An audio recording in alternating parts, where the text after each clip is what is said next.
New Thinking Aloud is a non-profit endeavor. Your contributions to the New Thinking Aloud Foundation make a meaningful difference in our ability to produce new videos.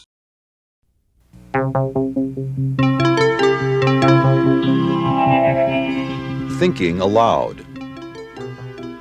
Conversations on the leading edge of knowledge and discovery with psychologist Jeffrey Mishlove.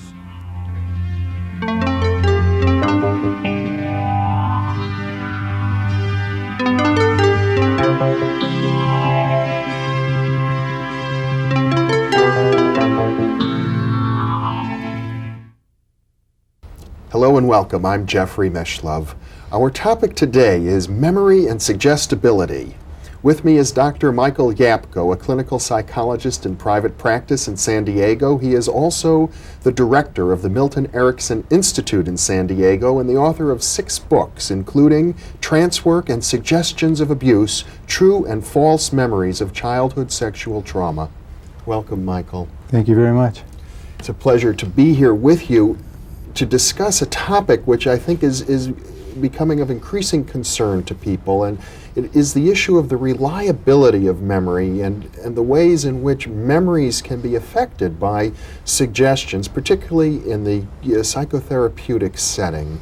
I think anybody watching this program has been seeing countless stories in the media now, all over television, radio, newspapers, magazines, because now we're being asked to examine a little more critically what we really know about memory, what we really know about suggestibility, and what we really know about the suggestibility of memory. Mm-hmm. And what we're learning is that memory is really quite a flexible thing. The mind does not work at all like a computer in the sense of reproducing memory inputs with perfection. Correct. And we've had that analogy now for many years of the mind as a video camera, and that all we have to do is stop and play back the images that have been incorporated into our minds through years of experience, and what we're finding out is that that's not an accurate representation at all. That in fact memory is very prone to many kinds of errors, and errors through suggestion are just one type. Mm-hmm. Well, maybe we can step back for a second and try and define what memory really is. If it's not like computer memory, it's not like video memory, well, how can we portray it? Well, the phrase I think that best captures it is that memory is reconstructive, not reproductive. That in fact memory comes from a variety of sources. And basically our memories can be very reliable, but it can also be very unreliable. So we're trying to understand more and more of what are all the different factors that influence the quality of memories. And now what we're finding out, it includes things like the person's mood, the person's expectations, the person's previous history with other kinds of experiences similar to what's happening now, the person's degree of emotional arousal and how pumped up they are, what else is going on at the same time, background noise, and many other such factors that determine the quality and the quantity of memories that a person establishes. And I suppose what's really relevant here isn't just memory, but it's the whole process of how do we forget as well. How do we retrieve? How do memories sometimes interfere with each other? Right. You know, we're looking at a very complex process. Memory has been studied now for almost 100 years, but it's really only been in the last 10 years or so that any really good quality studies have been done to address the questions of how do we remember, how do we forget, and much of that research has taken place in neuropsychology, and it really has not yet filtered into the world of clinical psychology, which is really the world that I operate in, because clearly what happens in my professional practice and the professional practices of most therapists, people will come in, sit down, and they will say some variation of, this happened to me when I was 5, or this happened to me when I was 10. Well, Sigmund Freud, in really setting up the first theoretical framework for what has become psychotherapy, suggested that there were many unconscious factors that could affect memory. That's true, and some of what Freud had to say has been borne out over the years through research and through clinical experience. And some of what Freud had to say about it is terribly dated and is in many ways obsolete. So the standard that Freud said is not really the one that I would encourage people to use now as a current model of understanding. Freud originally, with regard to childhood reports of actually adults that they had sexual memories from their childhood, he discounted these as fantasies. Right.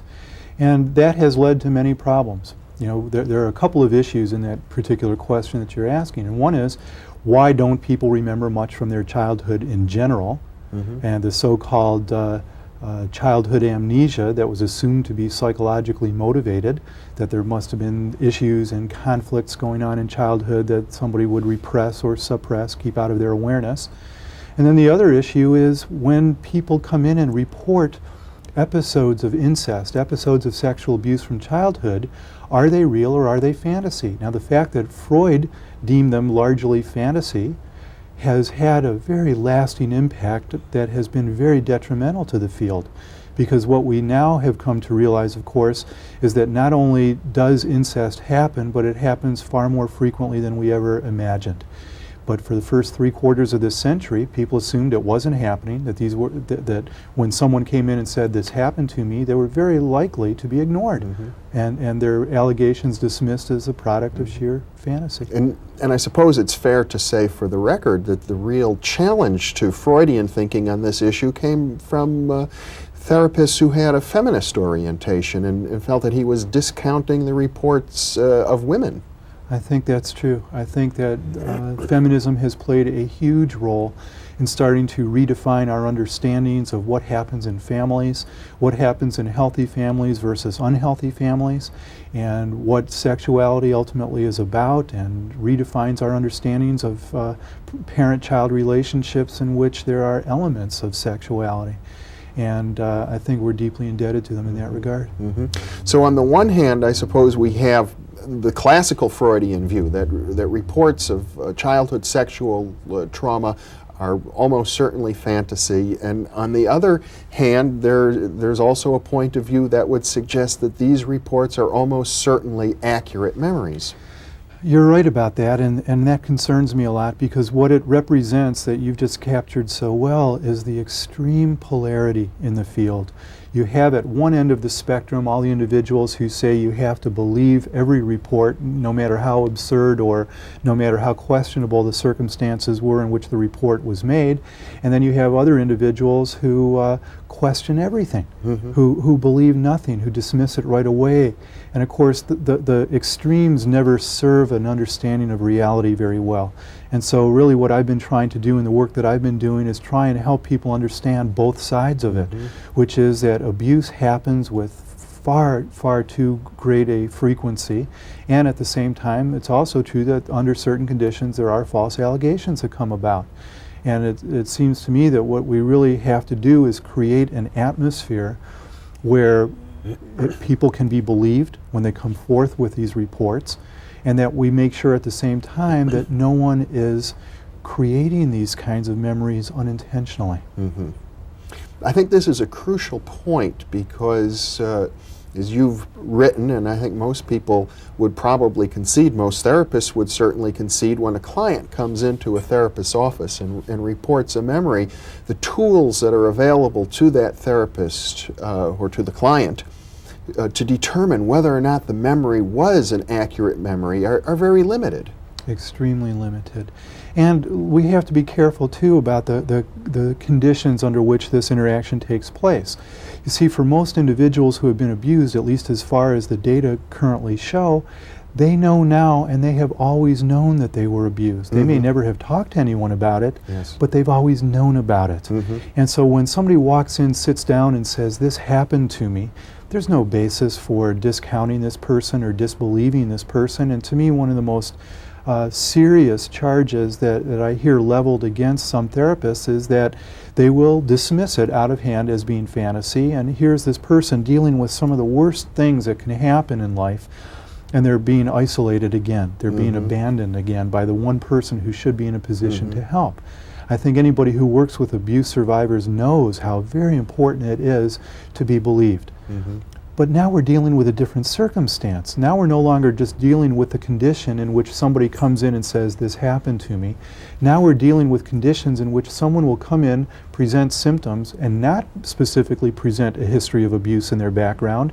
And then it's the therapist who says, well, your symptoms seem to suggest that you were abused as a child. Yeah. And the person says, I don't have any memories like that. And then the therapist says, well, you know, that's how repression works. So here's a strange situation that's been evolving over the last few years of therapists doing this kind of work. And so I want to make a very clear distinction for viewers between those individuals who come in, know now, have always known that they were abused, versus those who are assumed to be repressing on the basis of their therapist's perceptions. So there are two issues here that I think we want to try and look at clearly. One is the issue of repression. Is it possible to have been traumatized and then to totally repress the memory? And the other issue I think we need to look at is, can memories be created through suggestion, and particularly by a psychotherapist? Well, the simple answers are yes and yes. If we take the first question first, can someone repress? The answer is yes. What we're still needing to find out about is under what conditions and who and why. There are many things that we don't really understand about repression at this point. We don't understand who represses and why. We don't know from what age repression is possible. We don't know why some individuals repress episodes of abuse that have been known to happen in this person's life and they never recover the memories, and why somebody else retrieves the memory in a fairly accurate form 20 years later. We don't know what types of memory recovery techniques working with repression contaminate the memories by their very use. There are many things that we don't know. And so there's a lot to be said for this question about the nature of repression. But I think in a general way, I certainly want to validate the observation that there is both clinically and experimentally plenty of evidence to suggest that repression in one form or another exists. And then if we look at the second question about the way that therapy works with such individuals and what the role of suggestion is in this process, I think that we have to be very careful in the use of memory recovery techniques when repression is assumed to be present. And so that's much of what I've written about, is making sure that therapists are cognizant of the fact that they can unintentionally create the very memories that they then have to treat. So when you say memory recovery techniques, let's be a little more specific. Okay. Well, let's follow the scenario if we can. Someone comes in and says, I have these symptoms. Maybe it's depression or anxiety or poor self-esteem. And the therapist, following a symptom checklist that has really no reliability, no validity whatsoever, but it's enough to, apparently, to satisfy the therapist, says, well, you seem to fit the profile of somebody who was abused. The individual says, I don't have any memories like that. Let me just stop you. What you're saying, if I hear you correctly, is that we don't have a valid profile for people who have been sexually traumatized or abused in childhood. That's correct. But unfortunately, there have been published in a number of places these very simplistic self-check inventories. And it includes things that are nothing short of outrageous, that qualify someone as being suspect of having a history of abuse. For example, one checklist includes things like if you avoid mirrors, that if you steal, if you have poor self-esteem, if you have difficulty trusting people, things that most people can relate to, that if you look at that checklist, you can say, yeah, I fit that, yeah, I fit that, and yeah, I fit that. Gee, I didn't think I was abused, but maybe I was. And once those seeds of doubt are planted, the person can easily start to convince themselves that, yeah, this explains things, this might have happened. And that's an important point. But it's at that point when the person starts to think, this is a plausible, reasonable explanation for my symptoms, then come the memory recovery techniques. Now we start using techniques like hypnosis, guided imagery, visualization, projective drawings, sand trays, dream analysis, all kinds of techniques that individuals seem to place a great deal of faith in, that practice these kinds of techniques, not realizing that these are the most projective, highly responsive to suggestion techniques that there are. and their level of reliability is so low. And of course, that's why tools like hypnosis and even things like sodium amytal are considered to be so unreliable that they're not admissible in court, and they shouldn't be in the therapy setting either. So what you're saying fundamentally is that in practically any therapeutic interaction, there's a great risk that the therapist who is holding a certain theory and may suggest to the client things that will cause the client to respond in a manner that confirms the therapist's theory. Sure, and of course this part's nothing new. You know, when people were in Freudian analysis at the turn of the century, they would have Freudian dreams, and if they went to see Carl Jung, they would have Jungian dreams, and you know, people end up, in essence, when they go to therapy, they're learning a theoretical and philosophical orientation of the therapist. And there are times when that can be very useful. Obviously, therapy helps a lot of people, and a good therapist can be worth his or her weight in gold. But at the same time, anything that has the potential to help has an equal potential to hurt.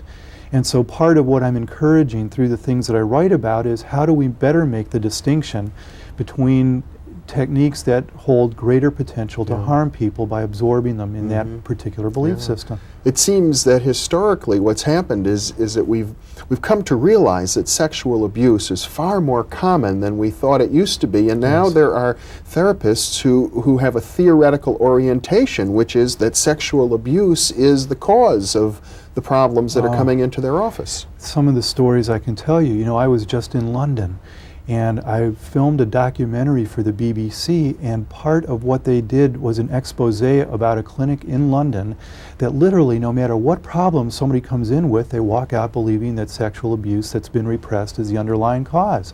And their checklist was even more extensive than the one that I was describing earlier. They included things like acne in theirs. So that if somebody came, they sent in a producer undercover who presented irritable bowel syndrome. And right on cue, the therapist said, you know, I think you're going to be very surprised to discover what's underlying that particular problem. Now, when you have that kind of one-size-fits-all approach to therapy, you are potentially dangerous. You know, I think it was Abraham Maslow who once said, if the only tool that you have is a hammer, then everything around you begins to look like a nail. And I think that there's great potential for harm in that respect. Well, I suppose particularly so in that the allegations of sexual abuse are very damaging to families, whether or not the allegation is true. No question about it, that here we're seeing something that holds far more destructive potential. You know, therapy has always had a difficult time in many ways proving its own value. You know, when you look at somebody who's been in analysis for years and then turns around and makes bad choices, foolish choices, or somebody who's been in various therapies and gotten worse as a result. I mean, these are the stories that stand out in people's mind that make them wonder about the value of therapy. And again, I want to make a point of repeating that good therapy is invaluable, and good therapists are invaluable. But at the same time, we certainly want to exercise caution and exercise judgment, and not just immediately get absorbed into a particular person's belief symptom simply because they have an advanced academic degree or something like that. Well, if I've been through hypnosis, and now I've recovered a memory of some sort of sexual activity going back to childhood that would fit the social definition of sexual abuse, I may feel very, very convinced by the memory because it may be accompanied by strong emotions, it may be accompanied by very detailed visual images and auditory images, perhaps even smells and other sorts of sensations. So it could have all of the dramatic qualities of a real event. Yes, and that's really in many ways what's so confounding about hypnosis in particular. Now, I work with hypnosis a great deal, have published extensively, know a lot about hypnosis, and that's what makes hypnosis such a powerful therapeutic tool in the right hands. Hypnosis is invaluable as a way of absorbing someone in a particular belief system, a particular mindset, a way of looking at things that helps them do what they want to do. But it's precisely for the reasons that you mentioned that it's so vivid and so rich and so emotionally powerful. And at the same time, people can be hypnotized to get absorbed in entirely fictitious experiences, and yet they will become very tearful and very dramatic, and they will provide extraordinary details for things that never actually happened. But the lines blur between what's real and what's fantasy to where the persons can start to absorb themselves in, well, the retired professor emeritus from Stanford University, Ernest Hilgard. And Dr. Hilgard termed hypnosis as believed in imagination. And I think that that's still to date probably the most profound yet simple way of characterizing the nature of hypnosis. Well, most people, I think, they would look at the vividness of the memory and the emotional impact of the memory as criterion as to whether that's a valid memory or not. Well, I think that that's unfortunate, because what we're really saying here is that the amount of drama does not say anything about the accuracy. The amount of detail doesn't say anything about the accuracy. And that's really the point here, is that someone can have intense emotional responses and provide massive amount of detail for events that never actually happened. So what you're saying is, if I'm a therapist, somebody could come into my office and they may be complaining about problems today in their sexual life. Under hypnosis, they may remember having been molested by a parent or relative or some other adult. It might make perfect therapeutic sense to think that the current problem is related to this memory, and still there might be other explanations. There might be other explanations. Now here's where it starts to get very murky. How do I distinguish an authentic memory from a confabulation? Well, you know, for my book I interviewed many people. I conducted a survey nationally of nearly 1,000 therapists. I talked to experts of all sorts, experts in trauma, experts in dissociation, experts in memory, experts in sexual abuse, experts in hypnosis and suggestibility. And I asked this question of all of them: how do you distinguish an authentic memory from a confabulation or a false memory? And this was the only question I asked that got a unanimous response. And the unanimous response was, without external evidence, you can't. That's discouraging. I told the story in the book about a fellow who reported for therapy that he was suffering all kinds of terrible symptoms associated with his experiences in Vietnam. And he described having flashbacks to when he was in foxholes and bullets whizzing past his head and bombs going off and bodies exploding and friends getting killed. He described his experience of being a prisoner of war, held captive, and terrible symptoms of nightmares and uncontrollable rages. And in this particular story, he ended up killing himself.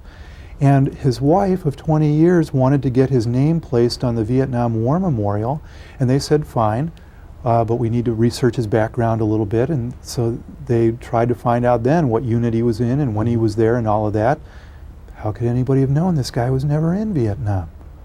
Now that kind of story can happen to anybody. I mean, if somebody walked in and sat down and said to me, I was in Vietnam and here are these terrible memories I have, I don't have any basis for doubting or disbelieving. But we certainly, in these cases of sexual abuse, we want to be able to distinguish, are these memories that came up independently or under the influence of something like therapy or some other external source? That's the complicating factor here. And it seems from the point of view of the therapist, there are two real issues. One is the potential for the therapist to actually be creating the memory through a process of suggestion, or perhaps even through something more subtle than overt suggestion. And the other is, I think, the therapeutic issue that even if it wasn't a created memory, therapists tend to cultivate empathy with their clients and to establish the rapport. They may not want to challenge the client on a memory like that. Yes, and that concerns me too. One of the things that I asked about in the survey that I did of therapists across the country, I asked them to respond to the statement, I have to believe my client if I'm going to help him or her. And the majority of therapists said yes. Mm-hmm. And so basically the way that I interpret that, or at least one interpretation, is that if I have to suspend any critical thinking in order to establish a rapport with someone, Mm-hmm. if I have to believe any story that they tell me in order to be able to help them or hurt them, I'm literally giving up my ability to think Mm-hmm. critically. And I think that it's a fine line to walk of how can I put myself in the position of not having to validate you, Mm-hmm. certainly not invalidating you, but being able to help you even though I don't really know what the truth is. I don't know if this person was abused. I don't know that they weren't abused. I can't validate it or invalidate it, but I can still certainly help the person, and I think that's an important point. It seems that the key here in all of this is that the therapists and clients perhaps would do well to cultivate a greater tolerance for the ambiguity of the situation. I love that phrase, tolerating ambiguity, because the reality is most of life is ambiguous. We're just not that clear about a lot of things. And the problem is that because people don't tolerate ambiguity well, that's what leads them to then jump to conclusions that aren't warranted. There's a sense of needing to rush to judgment, wanting to have an answer, wanting to Yes. have, Yes. I suppose people feel that the answer will somehow ease their pain. I think so. And I think on the other side of it, you have therapists that have a very difficult time acknowledging that the answer to the question of was I abused or wasn't I is, I don't know. Because they're the experts, they're supposed to know. Yeah. And yet what I'm suggesting is that it's really important to be able to say, I don't know. It's probably true in many areas of life besides psychotherapy. Absolutely. I think this may be part of the human condition, that in politics and religion we often seek answers prematurely. Yes. You know, my favorite way of describing that phenomenon is to say that life is an experiential Rorschach. Rorschach are those ink blots Yeah. that we use as projective tests in psychology. But that's what this is about. Life is an ink blot. There aren't really very many things that are clearly defined. And so one person looks at life and says life is an adventure, and somebody else looks at life and says life is really a drag. Well, Michael Yapko, it's certainly been a enlightening and very interesting half hour with you, looking at the issue of memory and suggestibility. Thanks very much for having me. Thanks for being with me. And thank you for being with us.